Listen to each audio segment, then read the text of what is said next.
जनी जा कमाए कलकतिया राजा, मारली सवतिया मतिया राजा।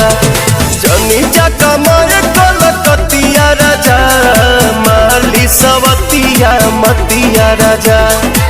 लाली ओठ लाली कनवा के बाली, सुन होई ना के नथिया राजा। जनी जा कमाए कलकतिया राजा, मारली सवतिया मतिया राजा। जनी जा कमाए कलकतिया राजा, मारली सवतिया मतिया राजा।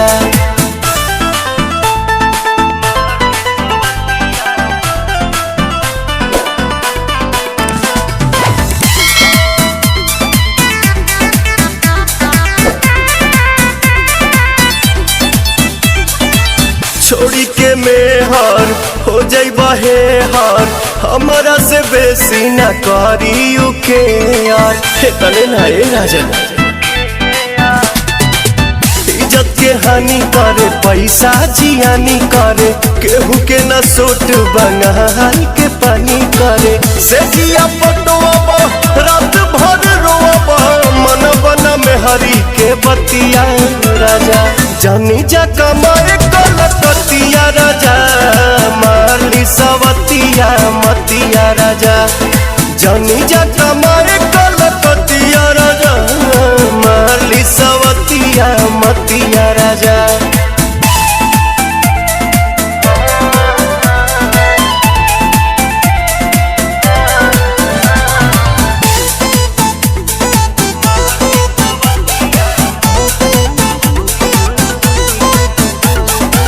बोला ये पवन आखिर गलती कौन बा, कुछ के न गम बा, एक अलहम बा। जइबा बंगाल तू तो उलझन में डाल के, कुल ही बद जाके गहमनी की निहाल के।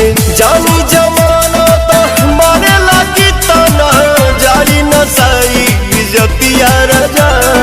जनी जा कमाए कलकतिया राजा, मारली सवतिया मतिया राजा। जनी जा कमाए कलकतिया राजा, मारली सवतिया मतिया राजा।